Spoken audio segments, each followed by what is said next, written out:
오늘의 인생 수업 지금 시작합니다. 당신도 혹시 반성 중독에 빠져 있나요? 퇴근길 지하철에서 매일 울던 여자가 있었습니다. 30대 중반 직장인 수연 씨. 일은 착실히 했고 인간관계도 나쁘지 않았죠. 그런데 어느 날 회의 중 실수를 하나 했고 업무 피로도가 누적되어 이후에도 똑같은 실수를 또 하게 되었습니다. 내가 왜 그랬을까? 똑같은 실수를 하면 어쩌지? 내가 무능한 건 아닐까? 그렇게 수연 씨는 스스로를 자책했고 그것이 반성이라고 믿었습니다. 자기를 성장시키는 과정이라고 말이죠. 하지만 이상했습니다. 하루, 이틀, 일주일.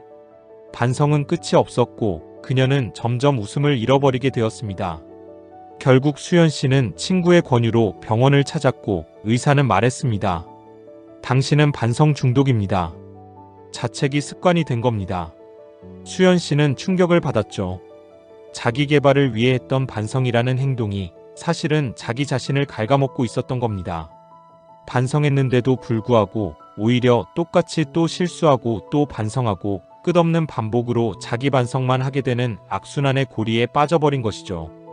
혹시 당신도 지금 실수와 반성을 반복하고 있는 건 아닐까요? 그날의 말실수, 그날의 실수 하나를 붙들고 몇 날 며칠을 스스로 괴롭히고 있진 않습니까? 그렇다면 묻겠습니다. 혹시 당신이 지금 괴로운 이유, 그 이유가 바로 너무 과하게 반성하고 있기 때문은 아닐까요?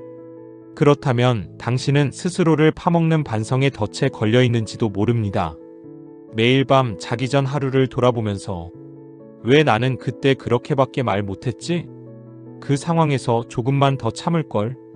반성이라는 이름으로 자신에게 벌을 주고 있진 않나요? 물론 반성이 도움이 될 때도 있습니다. 하지만 문제는 그 반성이 반복될수록 당신의 뇌는 자책을 습관화한다는 겁니다. 감정회로는 굳고 스스로에 대한 신뢰는 조금씩 무너져 갑니다.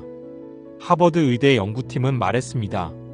자기 반복 자책을 일상화한 사람은 10년 뒤 우울 증상 발생률이 3배에 달했다.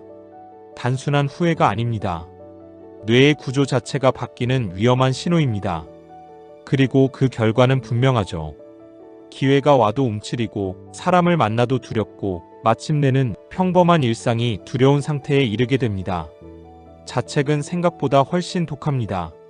생각을 고치는 게 아니라 당신 자체를 부식시키는 방향으로 작동하기 때문입니다.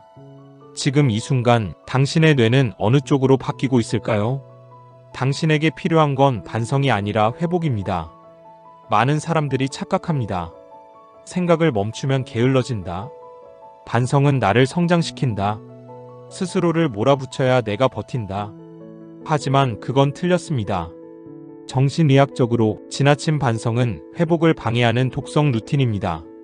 한 가지 묻겠습니다. 당신이 자책할 때 몸은 어떻죠? 어깨가 굳고 속이 답답하고 손끝은 차가워지죠. 그건 뇌가 이미 위기 상황이라고 판단하고 있다는 신호입니다. 자책은 내면을 들여다보는 게 아니라 자기 자신에게 칼을 겨누는 일입니다. 반면 회복은 다릅니다. 회복은 잠시 멈춰 자신을 내려놓고 나를 있는 그대로 바라보는 과정입니다. 자책은 원인을 묻지만 회복은 방향을 묻습니다. 자책은 왜 그랬니? 를 반복하고 회복은 그래서 어떻게 할래? 로 나아갑니다. 지금 이 순간 당신이 반성하는 게 아니라 사실은 지쳐있다는 걸 인정하지 못하는 중일지도 모릅니다.